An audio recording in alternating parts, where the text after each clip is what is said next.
ನಿರ್ಮಾಪಕರಾದಂಥ N Suresh ಅವರೇ, ತ್ಯಾಗು ಅವರೇ, ಚಿತ್ರದ ನಿರ್ದೇಶಕರಾದಂಥ ಶಂಕರ್ನಾಗ್ ಅವರೇ, ಕೃಷ್ಣ ಅವರೇ ನಿರ್ಮಾಪಕರು, ಮತ್ತೆಲ್ಲ ಮಾಧ್ಯಮದ ಮಿತ್ರರೇ, ಈಗಾಗಲೇ ಸಿನಿಮಾ ಬಗ್ಗೆ ನಮ್ಮ ನಿರ್ದೇಶಕರು ಎಲ್ಲ ಸಂಪೂರ್ಣವಾದಂಥ ಮಾಹಿತಿಯನ್ನು ಕೊಟ್ಟಿದ್ದಾರೆ. ಈ ವೇದಿಕೆ ನೋಡಿದಾಗ ನನಗೆ ಹಳೆಯ ನೆನಪುಗಳು ಜಾಸ್ತಿ ಬರುತ್ತೆ. ಏಕೆಂದರೆ ರಮೇಶ್ ಭಟ್ ಇರೋರಿದ್ರೆ ಸುಮಾರು 40 ವರ್ಷಗಳ ಹಿಂದಕ್ಕೆ ನಾವು ಹೊರಟೋಗ್ತೀವಿ. ಹಾಗೆ ಆವಾಗ ಚಿತ್ರರಂಗ ಹೇಗಿತ್ತು, ಇವತ್ತು ಎಷ್ಟು ಬದಲಾವಣೆ ಆಗಿದೆ ಅನ್ನೋದಕ್ಕೆ ಸಾಕ್ಷಿ ಇವತ್ತು ನಾವು ಆ ಟೀಸರ್ನ ನೋಡಿದಾಗ ಅರ್ಥ ಆಗುತ್ತೆ. ಬಹುಶಃ ನಮ್ಮಿಂದ ದೂರ ಆದಂಥವ್ರೆಲ್ಲರೂ ಕೂಡ ಈ ಪರದೆ ಮೇಲೆ ಅವರು ನಿಜವಾಗ್ಲೂ ಬದುಕಿದ್ದಾರೆ ಅನ್ನೋ ಒಂದು ಮನಸ್ಥಿತಿ ನಮ್ಗೆ ಉಂಟಾಗ್ತದೆ. ಟೆಕ್ನಾಲಜಿ ಅಷ್ಟು ಮಟ್ಟಕ್ಕೆ ಬೆಳೆದಿದೆ. ಅವರೇ ಹೇಳಿದ್ದಾರೆ 45% ನಾನು ಗ್ರಾಫಿಕ್ ಮಾಡಿದ್ದೀನಿ ಅಂತ ಹೇಳಿ. ಈ ಗ್ರಾಫಿಕ್ ಮಾಡೋದಕ್ಕೂ ಒಂದು ಕಲೆ. ಅದು ಬಹುಶಃ ನಾನು ಈ ಒಂದು ಗ್ರಾಫಿಕ್ ಇದನ್ನು ಟೀಸರ್ನ ನೋಡಿದಾಗ ಭಾಳ ಅದಕ್ಕೆ ಯಾರು ಅದನ್ನು ಮಾಡಿದಾರೋ, ನಿಮ್ಮ ಹೆಸರು ಸುಶ್ರುತ್ ಭಟ್ ಅವರಿಗೆ ವಿಶೇಷವಾಗಿ ಅಭಿನಂದನೆಗಳನ್ನು ಸಲ್ಲಿಸ್ತೀನಿ. ಯಾಕೆಂತ ಹೇಳಿದ್ರೆ ನಾವೇನೋ ಒಂದು ಭ್ರಮೆಗೆ ಹೊರಟೋಗ್ತೀವಿ ಅದನ್ನು ನೋಡ್ತಾ ಇದ್ರೆ. ಹಾಗಾಗಿ ಅಷ್ಟು ಅದ್ಭುತವಾಗಿ ಮೂಡಿ ಬಂದಿದೆ. ಚಿತ್ರ ಕೂಡ ಅಷ್ಟೇ ಅದ್ಭುತವಾಗಿ ಮೂಡಿ ಬರಲಿ. ಯಾಕೆಂತ ಹೇಳಿದ್ರೆ ನಾನು ನಿರ್ದೇಶಕರು ಮಾತನಾಡುವಾಗ ನಾನು ಗಮನಿಸಿದೆ, ಸ್ವಲ್ಪ ಈ ಚಿತ್ರದ ಬಗ್ಗೆ ಮಾಹಿತಿ ಕೊಡುವಾಗ ನೀವು ಚಿತ್ರರಂಗದಲ್ಲಿ ಗಟ್ಟಿಯಾಗಿ ಉಳಿಯುವಂಥ ಒಂದು ಅವಕಾಶ ನಿಮಗಿದೆ ಅನ್ನೋದು ನನ್ನ ಭಾವನೆ. ನಿಮ್ಮ ಮಾತಿನಲ್ಲೇ ನನಗೆ ಅರ್ಥ ಆಗುತ್ತೆ. ಮತ್ತು ನಿರ್ಮಾಪಕರು ಭಾಳ ಆಸೆ ಇಟ್ಕೊಂಡು ಇವತ್ತು ಈ ಚಿತ್ರಗಳನ್ನು ಮಾಡಿದ್ದಾರೆ. ನಾನು ಈ ಒಂದು ದೃಶ್ಯವನ್ನು ನೋಡಿದೆ. ರಾಜ್ಕುಮಾರ್ ಅವರು ಮತ್ತು ಪುನೀತ್ ರಾಜ್ಕುಮಾರ್ ಅವರು ಕೊನೆಯಲ್ಲಿ ಒಂದು ಬಿಲ್ಲು ಬಾಣ ಇಟ್ಕೊಂಡು ಅವರು ನಿಂತಿರುವಂಥ ಸ್ಟೈಲನ್ನು ನೋಡಿದಾಗ ನನಗೆಲ್ಲೋ ಒಂದು ಕಡೆ ಬಬ್ರು ವಾಹನ ನೆನಪು ಬರುತ್ತೆ. ಬಬ್ರು ವಾಹನದಲ್ಲಿ ಅಪ್ಪ ಮಗನ ಪಾತ್ರದಲ್ಲಿ ಅದನ್ನು ಮಾಡಿದಾರಲ್ಲ, ಅದನ್ನು ನೋಡಿದಾಗ ಇದು ನೆನಪು ಬಂತು. ಏನೇ ಆಗಲಿ, ನೀವು ಈ ಚಿತ್ರ ಮಾಡಿದ್ದೀರ ಬಹಳಷ್ಟು ಜನ. ಈಗಾಗಲೇ ಮೊನ್ನೆ 16ನೇ ಅಂತಾರಾಷ್ಟ್ರೀಯ ಚಲನಚಿತ್ರೋತ್ಸವ ಮುಗಿದಿದೆ. ಬಹಳಷ್ಟು ಜನ ಅದರಿಂದ ಅನೇಕ ನಿರೀಕ್ಷೆಗಳನ್ನು ಇಟ್ಕೊಂಡಂಥ ಯುವ ನಿರ್ದೇಶಕರಿಗೆ ಅನ್ಯಾಯ ಆಗಿದೆ, ತೊಂದರೆ ಆಗಿದೆ, ನಿರ್ಮಾಪಕರಿಗೆ ತೊಂದರೆ ಆಗಿದೆ, ಎಲ್ಲವೂ ಗೊತ್ತು. ಇದೆಲ್ಲವನ್ನು ದಾಟಿ ಇವತ್ತು ನಾವು ಬರಬೇಕಾಗಿದೆ. ನಿಮ್ಮ ಪ್ರಯತ್ನ ಯಶಸ್ವಿಯಾಗಲಿ. ನಾವು ಹಿರಿಯರಾಗಿ ನಿಮಗೆ ಆಶೀರ್ವಾದ ಮಾಡ್ಬೋದು, ಅಥವಾ ಒಂದು ಏನೋ ನಿಮಗೆ ಈ ಚಿತ್ರರಂಗದಲ್ಲಿ ಉಳಿಬೇಕಾದ್ರೆ ಕೆಲವು ವಿಚಾರಗಳನ್ನ ನಿಮ್ಗೆ ಹೇಳ್ಬೋದು. ಅದರಲ್ಲಿ ನೀವು ಹೆಚ್ಚು ನಾನು ಕೇಳ್ಕೊಳ್ಳೋದಿಷ್ಟೇ, ತಮಿಳುನಾಡು ಮತ್ತು ಬೇರೆ ಬೇರೆ ರಾಜ್ಯಗಳನ್ನು, ಕೇರಳ, ಇವನ್ನೆಲ್ಲ ನೋಡಿದಾಗ ನಮ್ಗೆ ಯಾಕೆ ನಮ್ಮಲ್ಲಿ ಇಂಥ ನಿರ್ದೇಶಕರು ಕೊರತೆ ಇದೆಯಾ ಅನ್ನೋ ಒಂದು ಇದು ನಮ್ಮನ್ನು ಕಾಡ್ತಾ ಇದೆ. ಹಾಗಾಗಿ ನೀವು ಕತೆಗೆ ಹೆಚ್ಚು ಒತ್ತನ್ನು ಕೊಟ್ಟು, ಹೆಚ್ಚು ಹೊತ್ತು, ಅದಕ್ಕೆ ಹಣ ಎಷ್ಟು ಖರ್ಚಾಗ್ಬೋದು ಅದಾದಮೇಲೆ, ಬಟ್ ಮೊದಲನೇದಾಗಿ ನೀವು ಹೆಜ್ಜೆ ಇಡುವಾಗಲೇ ಕತೆಗೆ ಹೆಚ್ಚು ಒತ್ತನ್ನು ಕೊಟ್ಟು, ಒಂದಲ್ಲ ಎರಡಲ್ಲ ಮೂರು, ಈಗ ಕೂತ್ಕೊಂಡ ತಕ್ಷಣ ಒಂದು ಟೈಟ್ಲ್ ಸಿಗಿದ ತಕ್ಷಣ ನಾಳೆ ರಿಜಿಸ್ಟರ್ ಮಾಡ್ತೀರಾ, ನಾಡಿದ್ದು ಕತೆ ಬರ್ಸೋಕ್ಕೆ ಶುರು ಮಾಡ್ತೀರಾ, ನೆಕ್ಸ್ಟ್ ಮಂತು ಇದು ಏನೋ ಶೂಟಿಂಗ್ ಪ್ರಾರಂಭ ಮಾಡ್ತೀರಾ. ಅದು ಬೇಡ. ಒಂದು 6 ತಿಂಗಳು ಅದಕ್ಕೆ ಶ್ರಮ ಪಡಿ, ಆವಾಗ ಒಳ್ಳೆ ಚಿತ್ರ ಮಾಡೋಕ್ಕೆ ಸಾಧ್ಯ ಆಗುತ್ತೆ. ಬಹುಶಃ ನೋಡ್ತೀರಾ, ಸುಮಾರು 250-300 ಚಿತ್ರಗಳು ಕರ್ನಾಟಕದಲ್ಲಿ ಬಿಡುಗಡೆ ಆಗ್ತಾ ಇದೆ. ಬಿಡುಗಡೆ ಆದಂಥ ಸಂದರ್ಭದಲ್ಲಿ ಬೆಳಿಗ್ಗೆ ಒಂದು ದಿನ ನಾನು ನೋಡಿದೆ ಪತ್ರಿಕೆಯಲ್ಲಿ 12 ಚಿತ್ರಗಳು ಬಿಡುಗಡೆ ಆಯಿತು. 12 ಚಿತ್ರಗಳು ಬಿಡುಗಡೆ ಆದರೆ ಸಾಯಂಕಾಲ 8 ಚಿತ್ರಗಳು ಮಾತ್ರ ಸ್ಕ್ರೀನಲ್ಲಿದೆ. ಇನ್ನು 4 ಚಿತ್ರ ಇಲ್ಲ. ಇನ್ನು 2-3 ದಿವಸದಲ್ಲಿ ಅದು ಇಲ್ಲ. ಹಿಂಗಾದರೆ ಯಾವ ಪುರುಷಾರ್ಥಕ್ಕೆ ಈ ಸಿನಿಮಾ ಮಾಡಬೇಕು? ಸಂಪಾದನೆ ಮಾಡೋದು ಬಹಳ ಕಷ್ಟ, ಕಳೆಯೋದು ಬಹಳ ಸುಲಭ. ಈ ರೇಸ್ ಆಡ್ತಾರಲ್ಲ, ಅವರು ಸಾಯಂಕಾಲದೊಳಗೆ ರಿಸಲ್ಟ್ ನೋಡ್ಬಿಡ್ತಾರೆ. ನಾವು ಹಂಗಲ್ಲ, ಒಂದು 6 ತಿಂಗಳು ಕಾಯಬೇಕು. ನಾವು ಒಂದು ರೀತಿ ರೇಸ್ ಆಡೋರೆ. ಆ ಪರಿಸ್ಥಿತಿಯಲ್ಲಿ ಸಿನಿಮಾ ರಂಗ ಇದೆ. ಹಾಗಾಗಿ ನೀವು ಹಾಕಿ ದುಡ್ಡನ್ನ ಹಿಂಪಡೆಯೋದಕ್ಕೆ ಕನಿಷ್ಠ ಲಾಭ ಬೇಡ. ಮುಂದಿನ ಪ್ರಯತ್ನಕ್ಕೆ ಇದು ನಾಂದಿ ಆಗಬೇಕು. ಅದಕ್ಕೆ ನೀವು ದಯವಿಟ್ಟು ಸಿನಿಮಾ ಮಾಡೋದು ದೊಡ್ಡ ವಿಷಯ ಅಲ್ಲ, ಅದಕ್ಕೆ ಪೂರಕವಾಗಿ ಜನ ಮೆಚ್ಚುವಂಥ ಸಿನಿಮಾ ಮಾಡಿ ಯಶಸ್ವಿ ಆಗಬೇಕು ಅನ್ನೋದು ನಮ್ಮೆಲ್ಲರ ಆಸೆ. ಈ ಒಂದು ನಮ್ಮ ಚಿತ್ರದ ಟೀಸರ್ ಬಿಡುಗಡೆಗೆ ಬಂದಿರುವಂಥ ಕರ್ನಾಟಕದ ಸತತ ಹೋರಾಟಗಾರರು ಆಗಿರುವಂಥ ಸಾರ್ವಗೋವಿಂದ ಸರ್ಗೆ, ಅನೇಕ ಚಿತ್ರಗಳನ್ನು ನಿರ್ಮಾಣ ಮಾಡಿರುವ ಎನ್ ಸುರೇಶ್ ಸರ್ಗೆ, ಮತ್ತು ನಮ್ಮ ಕನ್ನಡ ಚಿತ್ರರಂಗದ ಹಿರಿಯ ಕಲಾವಿದರು ನಮಗೆ ಗೈಡ್ಲೈನ್ಸ್ ಕೊಟ್ಟಂಥ ರಮೇಶ್ ಭಟ್ ಸರ್ ಅವ್ರಿಗೆ ಮತ್ತು ತ್ಯಾಗರಾಜ್ ಸರ್ ಅವ್ರಿಗೆ ಸ್ವಾಗತನ ಕೋರ್ತಾ, ನಮ್ಮ ಧ್ರುವ 369 ಈ ಚಿತ್ರ ಕೃತಯುಗದಲ್ಲಿ ನಡೆದ ಒಂದು ಸತ್ಯ ಘಟನೆ. ನೀವು ಆಕಾಶದಲ್ಲಿ ನೋಡಿರ್ಬೋದು, ಪ್ರತಿದಿನ ಅನೇಕ ನಕ್ಷತ್ರಗಳು ಕಾಣಿಸುತ್ತೆ.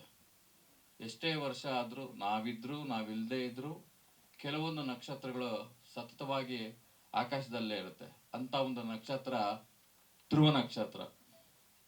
ಆ ಧ್ರುವ ನಕ್ಷತ್ರದ ಕಥೆಯಲ್ಲಿ ಇರುವಂಥ ಸಾರಾಂಶವನ್ನು ತೆಗೆದುಕೊಂಡು ನಾವು ಏನು ಮಾಡೋದಕ್ಕಾಗತ್ತೆ ಅಂತ ಮಾಡಿರುವಂಥ ಚಿತ್ರ ಧ್ರುವ 369.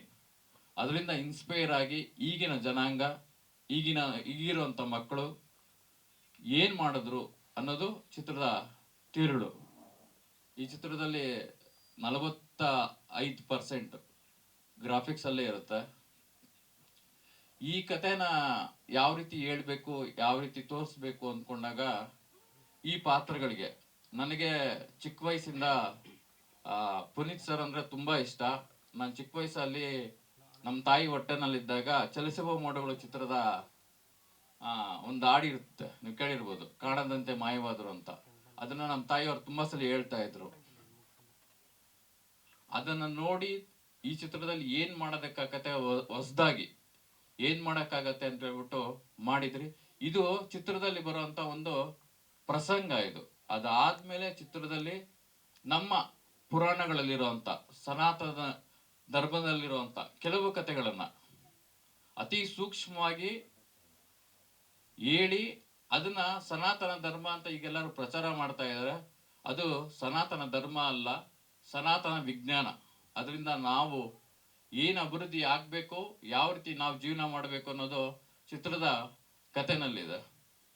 ಇನ್ನ ಈ ಚಿತ್ರದಲ್ಲಿ ರಮೇಶ್ ಭಟ್ ಸರ್ ಇದ್ದಾರೆ. ಒಂದು ಮುಖ್ಯ ಪಾತ್ರದಲ್ಲಿ ರಾಘವೇಂದ್ರ ರಾಜ್ಕುಮಾರ್ ಸರ್ ಇದ್ದಾರೆ. ಅಷ್ಟೇ ಅಲ್ಲದೆ ಮಂಗಳೂರಿನ ಸಾಕಷ್ಟು ಕಲಾವಿದರು ಈ ಚಿತ್ರದಲ್ಲಿ ಕೆಲಸ ಮಾಡಿದ್ದಾರೆ.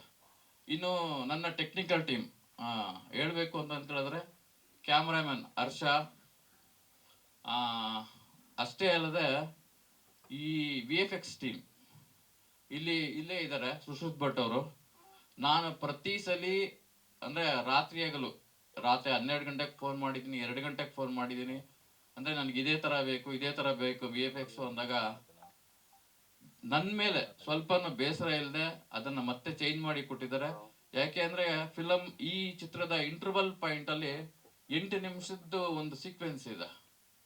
ಅದನ್ನ ಇದುವರೆಗೂ ಕನ್ನಡ ಚಿತ್ರರಂಗದಲ್ಲಿ ತೋರಿಸಿಲ್ಲ ಅಂತ ಹೆಮ್ಮೆಯಿಂದ ಹೇಳ್ತೀನಿ.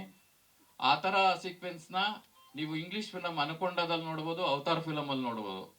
ಅದಕ್ಕಿಂತ ತುಂಬಾ ಚೆನ್ನಾಗಿ ಆ ಸೀಕ್ವೆನ್ಸ್ನ ಇಲ್ಲಿ ಸೃಷ್ಟಿ ಮಾಡಿದ್ದೀರಿ. ಈ ಚಿತ್ರದಲ್ಲಿ ತುಂಬಾ ವಿಶೇಷತೆಗಳಿದೆ.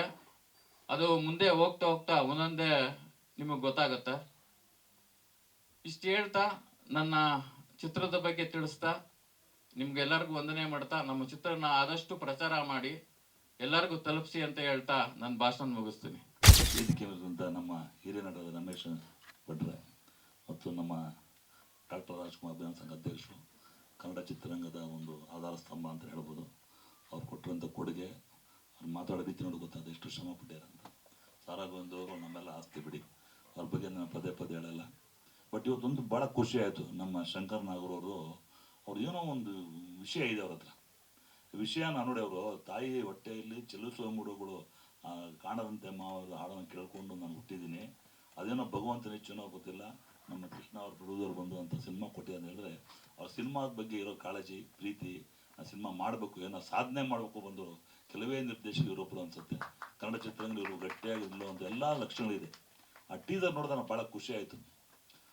ಎಲ್ಲೋ ಒಂದು ಮೂಲೆಯಲ್ಲಿ ನಾನು ಬೇರೆ ಫಸ್ಟ್ ಗ್ರಾಫಿಕ್ ಆ್ಯನಿಮೇಷನ್ನ ಏನು ಅರ್ಥ ಆಗ್ತಿಲ್ಲ ಸಾಹೇಬ್ರೆ, ಗೋಂದಣ್ಣ ಇದೇನು ಕತೆ ಕೇಳಬೇಕಲ್ಲ, ಅದಕ್ಕೆ ಫಸ್ಟ್ ನಿರ್ದೇಶಕ ಕೇಳಿದೆ ಏನಂತ ಕತೆ. ನಿಜವಾಗ್ಲೂ ಸಿನಿಮಾ ತೊಗೊಂಡ್ರ ರೀತಿ ಇಟ್ಸ್ ಕ್ವೈಟ್ ಡಿಫ್ರೆಂಟ್ ಅಂತೆ. ಈಗ ಇರೋ ಸಿನಿಮಾಗಳಿಗೆ ಯಾವುದೇ ಸಿನಿಮಾ ಮಾಡಿ ಇಟ್ ಶುಡ್ ಬಿ ಯೂನಿಕ್. ಎಲ್ಲ ಮಾಡ್ತಾರೆ ಪ್ರೋಟೋಕಾಲ್, ಅದೇ ಮರ ಸುತ್ತೋದು, ಅದೇ ಲವ್ ಮಾಡೋದು, ಅದೇ ಹೀರೋಯಿನ್ ಹೋಗೋದು, ಅಣ್ಣ ತಮ್ಮ ನುಗ್ಗೋದು, ಹೀರೋಯಿನ್ ಹೊಡೆಯೋದು, ಡ್ಯಾಶ್ ಮಾಡೋದು, ಡಿಕ್ಕಿ ಹೊಡೆಯೋದು, ಇವೆಲ್ಲ ಸಿನಿಮಾ ಅಲ್ಲ. ಕಂಟೆಂಟ್ ಓರಿಯೆಂಟೆಡ್ ಸಿನಿಮಾ ಮಾಡಿದ್ರೆ ಮಾತ್ರ ಸಿನಿಮಾ ನಿಲ್ಲತ್ತೆ. ಯಾಕಂದ್ರೆ ಹೊಸಬ್ರು ಒಂದು ಪ್ರಾಬ್ಲಮ್ ಇದೆ, ಸಿನಿಮಾಗಳು ಮಾಡ್ತಾರೆ ನಮ್ಮಲ್ಲಿ 300-400 ಸಿನಿಮಾಗಳು ಮಾಡೋದು. ಮಾಧ್ಯಮ ಮಿತ್ರರಿಗೆ ಒಂದು ರಿಕ್ವೆಸ್ಟ್ ಸರ್, ಇದರಿಂದ ಇಂಥ ಒಳ್ಳೆ ಸಿನಿಮಾಗಳು ಕೊಚ್ಕೊಂಡು ಹೋಗ್ಬಿಡ್ತಾರೆ. ಯಾಕೆ ಹೇಳಿ, ಅವ್ರು ಮಾಡೋ ಸಿನಿಮಾಗಳು ಈ ಸಬ್ಸಿಡಿಗೋಸ್ಕರ ಸಿನಿಮಾ ಮಾಡೋದೇ ಒಂದು ದೊಡ್ಡ ಟೀಮ್ ಇದೆ. ನಾನು ನೇರವಾಗಿ ಹೇಳ್ತೀನಿ, ಆ ಸಬ್ಸಿಡಿ ಬಗ್ಗೆ ಅದೊಂದು ಮಾನದಂಡ ನಿರ್ಗತಿ ಮಾಡುವಂಥ ಕೆಲಸ ನಾವು ನೀವು ಮಾಧ್ಯಮ ಮಿತ್ರರು ಕೂತ್ಕೊಂಡು ಮಾಡಿದಾಗ ಮಾನದಂಡ ಕಡಿವಾಣ ಸಿನಿಮಾ ಕೊಡಬೇಡಿ ಅಂತ ಯಾವತ್ತೂ ಹೇಳಲ್ಲ.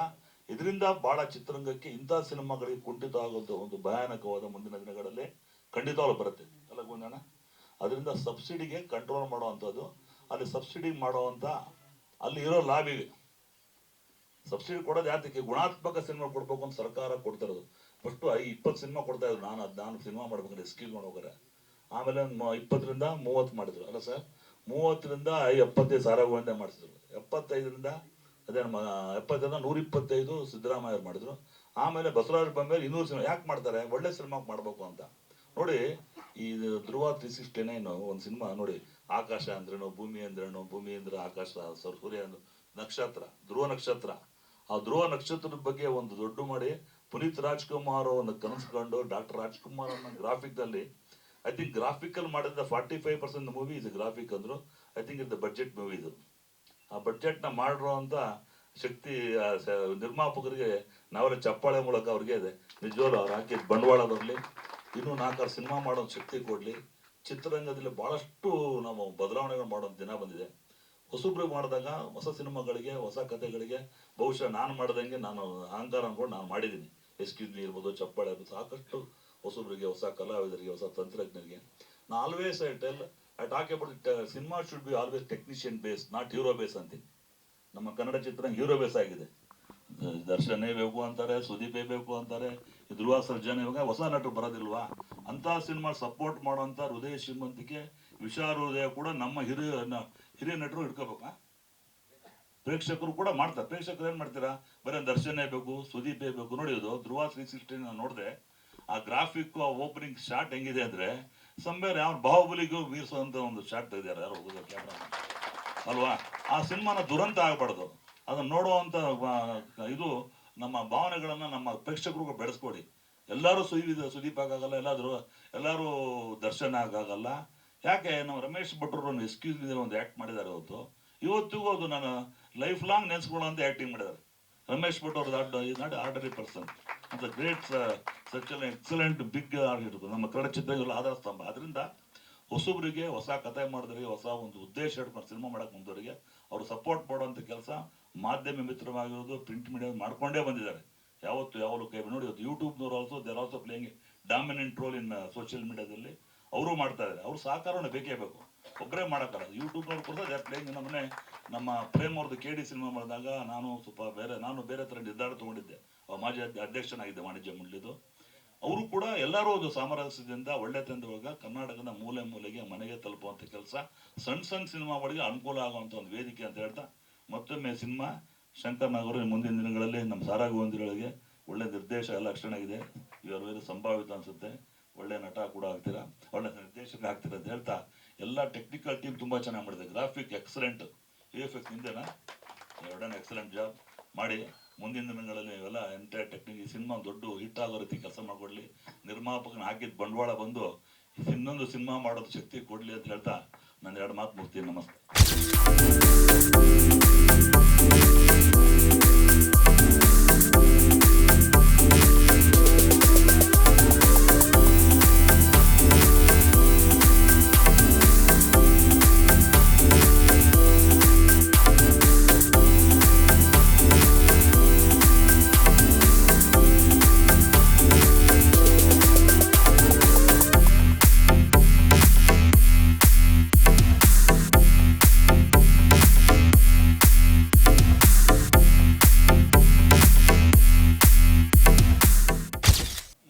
ನಮಸ್ಕಾರ. ಚಿತ್ರ ಪ್ರೇಮಿಗಳಿಗೆ ಹಾಗೂ ಮಾಧ್ಯಮ ಮಿತ್ರಗಳಿಗೆ ನನ್ನ ಆತ್ಮೀಯ ನಮಸ್ಕಾರ. ಧ್ರುವ 369 ಅದು ಒಂದು ರೀತಿ ಇಂಗ್ಲಿಷ್ ಸಿನಿಮಾ ಹೆಸರಿದ್ದಾಗಿದೆ. ಅಷ್ಟೇ ಅಲ್ಲ, ಅದರಲ್ಲಿ ತಾಂತ್ರಿಕತೆನ ಉಪಯೋಗಿಸಿರೋದು ಈಗ ನೋಡಿದ್ದೀವಿ. ಯಾವ ಇಂಗ್ಲಿಷ್ ಸಿನಿಮಾಗೂ ಕಮ್ಮಿ ಇಲ್ಲ, ಅದ್ಭುತವಾಗಿದೆ. ಅದರಲ್ಲೂ ನಮ್ಮ ಅಣ್ಣನ ಕುಮಾರನ್ನ ನೋಡೋದೇ ಒಂದು ಭಾಗ್ಯ ಅನ್ನೋವಷ್ಟಿಗೆ ಅದು ಇದೆ. ಸೊ ಪ್ರಾರಂಭದಲ್ಲೇ ಈ ಟೀಸರ್ ತೋರಿಸಿರೋದು ಚಿತ್ರದ ಬಗ್ಗೆ ತುಂಬ ಆಸಕ್ತಿಯನ್ನು ಹುಟ್ಟಿಸಿದೆ. ಸಿನಿಮಾದಲ್ಲಿ ನಾನು ಒಂದು ಮುಖ್ಯ ಪಾತ್ರ ಅಭಿನಯಿಸಿದ್ದೀನಿ. ತಾತ ಮತ್ತು ಮೊಮ್ಮಗನ ಬಾಂಧವ್ಯ, ಅದರ ಬಗ್ಗೆ ತುಂಬ ಒತ್ತು ಕೊಟ್ಟಿದ್ದಾರೆ. ಅವನ ಬುದ್ಧಿಶಕ್ತಿಗೆ, ಅವನ ಬುದ್ಧಿಯ ಬೆಳವಣಿಗೆಗೆ ನನ್ನ ಉಪದೇಶ ಅವನ ಮೇಲೆ ತುಂಬ ಪ್ರಭಾವ ಬೀರಿದೆ. ತುಂಬ ಸಾಧನೆಯನ್ನು ಮಾಡಿದ್ದಾನೆ. ಅದು ಚಿತ್ರದಲ್ಲಿ ಇರುವಂಥ ವಿಷಯ. ದಕ್ಷಿಣ ಕನ್ನಡ ಜಿಲ್ಲೆಯ ಉತ್ತಮ ಕಲಾವಿದರನ್ನು ಬಳಸಿದ್ದಾರೆ. ನನ್ನ ಸೊಸೆ ಪಾತ್ರ ಇರಬಹುದು, ಮಗನ ಪಾತ್ರ ಇರಬಹುದು, ನನ್ನ ಮೊಮ್ಮಗನ ಪಾತ್ರ ಇರಬಹುದು. ಬಹಳ ಉತ್ತಮವಾದ ಕಲಾವಿದರು. ಅವ್ರ ಜೊತೆಲಿ ಕೆಲಸ ಮಾಡುವಾಗ ನನಗೆ ಒಂಚೂರು ಹೆಂಗಪ್ಪ ಇವ್ರ ಜೊತೆಲಿ ಅನ್ನೋಷ್ಟು ಅಷ್ಟು ಉತ್ತಮವಾಗಿ ಅಭಿನಯಿಸಿದ್ದಾರೆ. ಎಲ್ಲದಕ್ಕಿಂತ ಹೆಚ್ಚಾಗಿ ನಿರ್ದೇಶಕರ ಒಂದು ಟೀಮು, ಜೊತೆಗೆ ನಿರ್ಮಾಪಕರ ಟೀಮು, ಅವರ ಅಣ್ಣ ತಮ್ಮ ಇಬ್ಬರಿದ್ದಾರೆ, ಲವಕುಶ ಇದ್ದ ಹಾಗೆ. ತುಂಬ ಕಷ್ಟಪಟ್ಟು ತನು ಮನ ಎಲ್ಲವನ್ನೂ ಇದಕ್ಕೆ ದಾರಿ ಎರೆದಿದ್ದಾರೆ ಈ ಸಿನಿಮಾಗೆ. ಅಂದರೆ ಅವರಿಗೆ ಸಿನಿಮಾ ಮೇಲಿರುವ ಪ್ರೀತಿಯನ್ನು ತೋರಿಸುತ್ತೆ. ಆ ಫ್ಯಾಷನ್ ಇದೆ ಸಿನಿಮಾ ಮಾಡಬೇಕು ಅಂತ. ಹಾಗಾಗಿ ಅದರ ತುಣುಕು ನೋಡಿದವ್ರಿಗೆ ನಿಮ್ಗೆಲ್ರಿಗೂ ಅರ್ಥ ಆಗಿರ್ಬೋದು. ಈಗ ಒಂದು ಪ್ರಶ್ನೆ ನಮ್ಮ ಮಾಧ್ಯಮ ಮಿತ್ರರು ಕೇಳಿದ್ರು, ಇಷ್ಟೊಂದು ಸಿನಿಮಾ ರಿಲೀಸ್ ಆಗ್ತಾ ಇದೆಯಾ, ಇದಕ್ಕೇನು ನೀವು ಕಂಟ್ರೋಲ್ ಮಾಡೋಕ್ಕಾಗಲ್ವಾ ಅಂತ ನಮ್ಮ ಚೇಂಬರಿನ ಮುಖ್ಯಸ್ಥರುಗಳಿಗೆ ಕೇಳಿದ್ರು. ಭಾಳ ಹಿಂದೆ ನಮ್ಮದೊಂದು ವಿಚಾರ ಇತ್ತು. ಈ ಬೆಂಗಳೂರಲ್ಲಿ ಸುಮಾರು 230 ಏನೋ ವಾರ್ಡ್ಗಳಿದೆ. ಒಂದೊಂದು ವಾರ್ಡಲ್ಲಿ 2-3 ಪಾರ್ಕ್ಗಳಿದೆ. ಕೆಲವು ಪಾರ್ಕಲ್ಲಿ ವೇದಿಕೆಯನ್ನು ಸೃಷ್ಟಿ ಮಾಡಿದ್ದಾರೆ, ಅಂದರೆ ಕಾರ್ಯಕ್ರಮ ಮಾಡೋದಕ್ಕೆ ಅಂತ. ಅದೇ ರೀತಿಯಾಗಿ ಒಂದು 200-250 ಜನ ಕೂತ್ಕೊಳ್ಳುವಂಥ ಒಂದು ಕಾಂಪ್ಯಾಕ್ಟ್ ಥಿಯೇಟ್ರನ್ನ ಸರ್ಕಾರದ ವತಿಯಿಂದನೇ ಕಟ್ಟಿ ಕಡಿಮೆ ಬಾಡಿಗೆಗೆ ಚಿತ್ರಗಳನ್ನು ಕೊಟ್ಟರೆ ಆ ಚಿತ್ರಗಳು ಎಲ್ಲ ವಾರ್ಡಲ್ಲೂ ರಿಲೀಸ್ ಆಗ್ಬೋದು. ಟಿಕೆಟ್ ದರನೂ ಒಂದು 25-30 ರೂಪಾಯಿ ಇಟ್ಟರೆ, ಯಾಕೆಂದರೆ ಸುಮಾರು ಜನಕ್ಕೆ, ಮಹಿಳೆಯರಿಗೆ 10:30 ಮಕ್ಕಳನ್ನೆಲ್ಲ ಶಾಲೆಗೆ ಕಳಿಸಿ ಗಂಡನ್ನ ಆಫೀಸಿಗೆ ಕಳಿಸ್ಬಿಟ್ರೆ ಆಮೇಲೆ ಕೆಲಸಗಳು ಕಮ್ಮಿ. ಆಮೇಲೆ ವಯಸ್ಸಾದವರು, ರಿಟೈರ್ಡ್ ಆದವರು ಎಲ್ಲ ಕಾಲ ಕಳೆಯೋದು ಕಷ್ಟ. ಮನೇಲಿ ಟಿ ವಿ ನೋಡಿಕೊಂಡು ಹೇಗೋ ಕಾಲ ಕಳೀತಾರೆ. ಅವರೆಲ್ಲರೂ ಥಿಯೇಟ್ರಿಗೆ ಬಂದು ಸಿನಿಮಾ ನೋಡೋದಕ್ಕೆ ಸಾಧ್ಯ ಆಗುತ್ತೆ. ಆಗ ಮಾಡಿರುವಂಥ ಕೃತಿಗಳು ಜನರಿಗೆ ತಲುಪುತ್ತೆ. ಈ ಕೆಲಸ ಸರ್ಕಾರ ಮುಂದೆ ನಿಂತ್ಕೊಂಡು ಮಾಡಿದ್ರೆ ಈ ಒಂದು ಸಮಸ್ಯೆಗೆ ಒಂದು ಉತ್ತಮವಾದ ಒಂದು ಪರಿಹಾರ ಸಿಗುತ್ತೆ ಅಂತ ನನ್ನ ಭಾವನೆ. ಇದು ನಮಸ್ತೆ, ನಾನು ಸುಶ್ರುತ್ ಭಟ್ ಅಂತೇಳಿ ತುಂಬ ಸಿನಿಮಾ ಮಾಡಿದ್ದೀನಿ, ಅಷ್ಟೊಂದು ರೆಕಗ್ನೈಸ್ ಆಗಲಿಲ್ಲ. ಬಟ್ ಈ ಸಿನಿಮಾ ತುಂಬ ರೆಕಗ್ನೈಸ್ ಆಗುವ ಒಂದು ನನಗೆ ಹೋಪ್ ಇದೆ ತುಂಬ. ಅಂದರೆ ಇದರಲ್ಲಿ ಮಾಡಿರುವ ವರ್ಕು ತುಂಬ ವಿಶೇಷವಾದದ್ದು. ಯಾಕೆಂದರೆ ಈ ಥರ ವರ್ಕು ಎಲ್ಲ ಸಿನಿಮಾದಲ್ಲಿ ಮಾಡಲಿಕ್ಕೆ ಸಿಗಲ್ಲ. ನಮಗೆ ಈ ಥರ ವರ್ಕ್ ಮಾಡಬೇಕಂತ ಆಸೆ ಇರ್ತದೆ.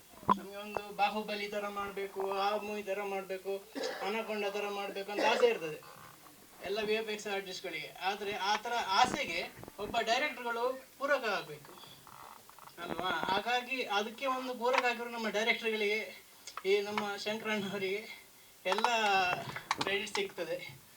ಹಾಗೆ ಮತ್ತು ಪ್ರೊಡ್ಯೂಸರ್ಗಳು ಕೂಡ ನಮಗೆ ಅಷ್ಟೇ ಸಪೋರ್ಟ್ ಕೊಡಬೇಕು. ಹಾಗಾಗಿ ಈ ಥರ ಒಂದು ಟೀಸರನ್ನು ಮಾಡಲಿಕ್ಕೆ ಸಾಧ್ಯ ಆಯಿತು. ಇದಕ್ಕೆ ತುಂಬ ಸಮಯ ತಗೊಂಡಿದ್ದೇವೆ ನಾವು. ಅಂದರೆ ಕಾನ್ಸೆಪ್ಟ್ ಆರ್ಟ್ಗಳನ್ನು ಇದು ಆಲ್ಮೋಸ್ಟ್ ಎಷ್ಟು 140 ಇದೆ. ಅಂದರೆ ಒಂದೊಂದು ಸೀನಿಗೆ ತುಂಬ ಟೈಮ್ ತಗೊಳ್ತದೆ. ಈಗ ಒಂದು ಕಾನ್ಸೆಪ್ಟ್ ಆರ್ಟನ್ನು ಮಾಡಿ ಆ ಥರ, ಈಗ ಅರಮನೆ ಸೀನ್ ನೋಡಿದ್ರಿ, ಅದೆಲ್ಲ ಹ್ಯಾಂಡ್ಮೇಡ್ ಸ್ಕಲ್ಪ್ಚರ್ಗಳು. ನಾವು ಆ ಮಾಡೆಲ್ಗಳನ್ನೆಲ್ಲ ನಾವು ರೆಡಿ ಮಾಡಿ ಆಮೇಲೆ ಅದನ್ನು ಈ ಥರ ಬರ್ತದೆ ಅಂತ ವಿಜುವಲೈಸೇಷನ್ ಕೊಟ್ಟು ಆಮೇಲೆ ಅದರದ್ದು ಡೈರೆಕ್ಟ್ರದ್ದು ಫೈನಲೈಸ್ ಆದಮೇಲೆ ಅದರದ್ದು ಫೈನಲ್ ರೆಂಡರ್ ಏನಿದೆ, ಕಲರಿಂಗ್ ಏನಿದೆ ಅದೆಲ್ಲ ಮಾಡಬೇಕು. ಹಾಗೆ ತುಂಬ. ಮತ್ತು ಅದರಲ್ಲಿ ನಾವು ಈಗೇನು ರಾಜ್ಕುಮಾರ್ ಅವರು ಮತ್ತು ಪುನೀತ್ ರಾಜ್ಕುಮಾರ್ ಅವರನ್ನು ಮಾಡಿದ್ದೇವಲ್ಲ, ಅದು ತುಂಬ ಕಾಂಪ್ಲಿಕೇಶನ್ಸ್. ಅಂದರೆ ನಮಗೆ ಅದಕ್ಕೆ ಬೇಕಾದಂಥ ಯಾವುದೇ ಮಟೀರಿಯಲ್ಸ್ ಸಿಗಲ್ಲ, ರಾ ಮೆಟೀರಿಯಲ್ಸ್. ಈಗ ರಾಜ್ಕುಮಾರ್ ನಮ್ಮ ಹತ್ರ ಇಲ್ಲ, ರಾಜ್ಕುಮಾರ್ ಅವರು ಇದ್ದರೆ ನಾವು ಅದನ್ನು ಸ್ಕ್ಯಾನ್ ಮಾಡಿ 3D ಸ್ಕ್ಯಾನ್ ಮಾಡಿ ಎಲ್ಲ ತೆಗಿಬೋದು. ಈಗ ಅವರಿಲ್ಲ, ಅವರಿಗೋಸ್ಕರ ನಾವು ಅವರ ಹಳೆ ಫೋಟೋಸನ್ನೆಲ್ಲ ಕಲೆಕ್ಟ್ ಮಾಡಿ ಅದರಲ್ಲಿ ಸಹ ನಮಗೆ ತುಂಬ ಕಾಂಪ್ಲಿಕೇಶನ್ ಇರುತ್ತೆ. ನಮಗೆ ಒಂದು ಫೋಟೋ ಇದ್ದಾಗ ಇನ್ನೊಂದು ಫೋಟೋದಲ್ಲಿ ಇರ್ತದೆ, ಮುಖದಲ್ಲಿ ಬದಲಾವಣೆ ಇರ್ತದೆ, ಮೇಕಪ್ ಬದಲಾವಣೆ ಇರ್ತದೆ, ಹಾಗೆ ತುಂಬ ಸಮಸ್ಯೆ. ಅದರಲ್ಲಿ ಸಹ ಕ್ಲಾರಿಟಿ ಇರೋದಿಲ್ಲ. ಅದೆಲ್ಲ ಹಳೆ ಫೋಟೋ ಕಲೆಕ್ಟ್ ಮಾಡಿ 100 ಫೋಟೋಗಳನ್ನು ಕಲೆಕ್ಟ್ ಮಾಡಿ ಅವರು ಈ ಆ್ಯಂಗಲಿಂದ ಹೇಗೆ ಕಾಣಿಸ್ತಾರೆ, ಈ ಆ್ಯಂಗಲಿಂದ ಹೇಗೆ ಕಾಣಿಸ್ತಾರೆ ಎಲ್ಲ ಮಾಡಿ ಅದನ್ನು 3D ಸ್ಕಲ್ಪ್ಚರ್ ಮಾಡಬೇಕಾಯ್ತು. ಇಲ್ಲ, ಎಲ್ಲಿ ನಿಮಗೆ ಈ ಥರ ವೀಡಿಯೋಸ್ ಮಾಡಲಿಕ್ಕೆ ಅಷ್ಟೊಂದು ಬರಲ್ಲ. ಇದರಲ್ಲಿ ನಿಮಗೆ 10 ಬಿಟ್ ಔಟ್ಪುಟನ್ನು ಕೊಡಬೇಕಾಗ್ತದೆ. ಥಿಯೇಟ್ರಿಗೆ ಬರುವಂಥ ಯಾವುದೇ ಬರಲ್ಲ. ಅದರಲ್ಲಿ ನೀವು ಯೂಟ್ಯೂಬಲ್ಲಿ ನೋಡ್ಬೋದು. ಅದರಲ್ಲಿ ಸಹ ತುಂಬ ಆರ್ಟಿಫೆಕ್ಟ್ಸ್ ಇರ್ತದೆ. ನಿಮಗೆ ಒಮ್ಮೆ ಕಣ್ಣು ಈಚೆ ಹೋಗ್ತದೆ, ಆಚೆ ಹೋಗ್ತದೆ. ಅದು ವೀಡಿಯೋಸ್ ಇನ್ನು ಸಿನಿಮಾ ಕ್ವಾಲಿಟಿಗೆ ಬರಲಿಲ್ಲ ಯಾವುದು ಸಹ ಎಲ್ಲಿ. ಬಟ್ ನೀವು ಇಮೇಜನ್ನು ರೆಡಿ ಮಾಡ್ಕೊಳ್ಬೋದು. ನಿಮಗೆ ವಿಜುವಲೈಸೇಷನ್ ಹೀಗೆ ಬರ್ತದೆ, ಒಂದು ಐಡಿಯಾ ತಗೊಳ್ಳಿಕ್ಕೆ ಏನು ಯೂಸ್ ಮಾಡ್ಬೋದು. ಕೆಲವು ಕಡೆ ನಾವು ಕಾನ್ಸೆಪ್ಟ್ ಆರ್ಟ್ಗಳಿಗೆ ಯೂಸ್ ಮಾಡಿದ್ದೇವೆ. ಹಾಗೆ ಹೆಚ್ಚಿನದೆಲ್ಲ ಟ್ರೆಡಿಷ್ನಲ್ ಏನು ಟೆಕ್ನಿಕ್ ಇದೆ VFX ಅದರಲ್ಲೇ ಮಾಡಿದ್ದೇವೆ ನಾವು. ಈ ಪ್ರೊಡ್ಯೂಸರ್ಸ್ ಬಂದು ಅವ್ರ ಕುಟುಂಬನೇ ಕಲಾಭಿಮಾನಿಗಳು. ಸೊ ಆ್ಯಂಡ್ ಶಂಕರಣ್ಣವರು ಈಸ್ ಅ ವಿಷನರಿ ಡೈರೆಕ್ಟರ್. ಒಂದು ಮಾತ್ರ ನಾನು ಗ್ಯಾರಂಟಿ ಹೇಳ್ಬೋದು, ಏನಂದರೆ ಈ ಮೂವಿನ 1ನೇ ಕ್ಲಾಸ್ ಬುದ್ಧಿ ಬೆಳೆದಿರೋ ಮಗುವಿಂದ ಏಜ್ ಆಗಿರೋ ಅಜ್ಜಂದ್ರವರೆಗೂ ಎಲ್ಲರೂ ಹೋಗಿ ನೋಡೋವಂಥ ನೀಟ್ ಆ್ಯಂಡ್ ಕ್ಲೀನ್ ಸಿನಿಮಾ. ತುಂಬ ಬ್ಯೂಟಿಫುಲ್ ಸೀನ್ಸ್ ಇದೆ, ತುಂಬ ಕನೆಕ್ಟ್ ಆಗುತ್ತೆ. ಹಿರಿಯರ ಜೊತೆ ಕೆಲಸ ಮಾಡೋಕ್ಕೆ ಆಪರ್ಚುನಿಟಿ ಸಿಕ್ಕಿರೋದೇ ತುಂಬ ಖುಷಿ. ನಮಸ್ತೆ, ನಾನು ಸುಬ್ರಹ್ಮಣ್ಯ ಈರೋಡಿ ಅಂತ, ಈ ಫಿಲ್ಮಿದ್ದು ಎಡಿಟರ್ ಬಂದು. ನಾನು ಕೃಷ್ಣ ಈ ಮೂವಿಗಿಂತ ಮುಂಚೆ ನಮ್ಮ ಮೀಡಿಯಾದಲ್ಲೇ ವರ್ಕ್ ಮಾಡ್ತಿರೋರು, ನಾವಿಬ್ಬರು ಕೊಲೀಗ್ಗಳು ಮುಂಚೆ. ಸೊ ಈ ಮೂವಿ ಹೇಳಿದ್ಮೇಲೆ ಏನೋ ಒಂದು ನೋಡೋಣ, ಇದರಲ್ಲಿ ಒಂದ್ಸಲ ಟ್ರೈ ಮಾಡೋಣ. ಇದಕ್ಕಿಂತ ಪ್ರೀವಿಯಸ್ ಆಗಿ ನಾನು ತುಳು ಮತ್ತು ಕನ್ನಡ ಮೂವಿಯಲ್ಲೆಲ್ಲ ಎಡಿಟ್ ಮಾಡಿದ್ದೀನಿ. ಬಟ್ ಇದು ಫಸ್ಟ್ ಟೈಮು ನಮ್ಮ ಫ್ರೆಂಡ್ ಕಮ್ ಪ್ರೊಡ್ಯೂಸರ್ ಒಟ್ಟಿಗೆ ಕೆಲಸ ಮಾಡಿದ್ದೀನಿ. ಸೊ 1.5 ಇಯರ್ ಆಯಿತು ಆಲ್ಮೋಸ್ಟ್. ಈಗ ಒಂದು ಸಾಂಗ್ ಇದೊಂದು ಶೂಟು ಮತ್ತು ಒಂದು VFX ಇಷ್ಟು ಬಾಕಿ ಇದೆ ಅಷ್ಟೇ. ಅದಾದಮೇಲೆ ನಮ್ಮದು ಫಿಲ್ಮ್ ರಿಲೀಸಿಗೆ ಬರುತ್ತೆ. 1.5 ವರ್ಷ ಆಯ್ತು ಸರ್. ವರ್ಷನ ಓಕೆ, ಒಂದು ವರ್ಷನ್ ಅಂತ ಹೇಳಿದ್ರೆ ಸಾಧಾರಣ ಒಂದು ಆಯಿತು, ನನಗೆ ಲೆಕ್ಕ ಇಲ್ಲ ಆ್ಯಕ್ಚುಲಿ. ನಾವು ಡೇ ನೈಟು ವರ್ಕ್ ಮಾಡಿದ್ದೀವಿ. ಆ್ಯಕ್ಚುಲಿ ನಾನು ಆಲ್ರೆಡಿ ಒಂದು OTTಯಲ್ಲಿ ಕೆಲಸ ಮಾಡ್ತಿದ್ದೀನಿ. ಅಲ್ಲಿ ಮಾಡಿ ನೈಟು ಇವ್ರ ರೂಮಿಗೆ ಹೋಗಿ ವರ್ಕ್ ಮಾಡ್ತಾ ಇದ್ದೀನಿ. ಸೊ ನೆನಪಿಲ್ಲ ಆ್ಯಕ್ಚುಲಿ, ತುಂಬ ಟೈಮ್ ಆಯಿತು ಅದು. ಪರವಾಗಿ ನನ್ನನ್ನು ಇವತ್ತು ಶಂಕರ್ ಮತ್ತು ಕೃಷ್ಣ ಅವರು ಆತ್ಮೀಯವಾಗಿ ಕರೆದಿದ್ರು. ಹಾಗಾಗಿ ನಾವು ನಿರೀಕ್ಷೆ ಇಟ್ಕೊಂಡ್ಬಂದಿದ್ವಿ. ಮಾರ್ಚ್ 17ನೇ ತಾರೀಕಿಗೆ ಈ ಸಿನಿಮಾ ಬಿಡುಗಡೆ ಆಗುತ್ತಂತ ಅಭಿಮಾನಿಗಳೆಲ್ಲ ಕಾತರದಿಂದ ಕಾಯ್ತಾ ಇದ್ವಿ. ಆದರೆ ದುರಾದೃಷ್ಟವಶಾತ್ ನಮ್ಮ ನಿರ್ದೇಶಕ ಶಂಕರ್ ನಾಗ್ ಅವರಿಗೆ ಒಂದಷ್ಟು ಅನಾರೋಗ್ಯ ಕಾಡಿದ್ರಿಂದ ಅಟ್ಲೀಸ್ಟ್ ಏಪ್ರಿಲ್ 24 ಡಾಕ್ಟರ್ ರಾಜ್ಕುಮಾರ್ ಅವರ ಹುಡ್ದಬ್ಬ ಅಷ್ಟರಲ್ಲಾದರೂ ಸಿನಿಮಾ ಬಿಡುಗಡೆ ಮಾಡಿದ್ರೆ ಅಭಿಮಾನಿಗಳಿಗೂ ಒಂದು ಕುತೂಹಲ ಇರುತ್ತೆ. ಯಾಕಂದರೆ ಈ ಟೀಸರ್ ನೋಡಿದ್ಮೇಲೆ ಅಭಿಮಾನಿಗಳು ಇದು ಲಕ್ಷಗಟ್ಟಲೆ ಅದು ರೀಚ್ ಆಗಿ ಕೋಟಿಗಟ್ಟಲೆ ರೀಚ್ ಆಗುತ್ತೆ. ಆದಷ್ಟು ಬೇಗ ಬಿಡುಗಡೆ ಮಾಡಬೇಕು. ಮತ್ತು ನಿರ್ದೇಶಕರು, ನಿರ್ಮಾಪಕರು, ತಾಂತ್ರಿಕ ಸಲಹೆಗಾರರೆಲ್ಲ ಆದಷ್ಟು ಒಂದು ರಮೇಶ್ ಭಟ್ ಅಂತ ಹಿರಿಯ ಕಲಾವಿದರನ್ನು ಇಟ್ಕೊಂಡು ಮಾಡಿದ್ದೀರಾ. ನಿಮ್ಗೆಲ್ರಿಗೂ ಒಳ್ಳೆಯದಾಗಲಿ. ನಿಮ್ಮೆಲ್ಲರ ಹಿಂದೆ ಅಣ್ಣವ್ರ ಅಭಿಮಾನಿಗಳು ನಾವೆಲ್ಲರೂ ಇದ್ದೇ ಇರ್ತೀವಿ ಅಂತ ಹೇಳಿ ಈ ಸಂದರ್ಭದಲ್ಲಿ ಹೇಳಕ್ಕೆ ಇಚ್ಛೆಪಡ್ತೀನಿ.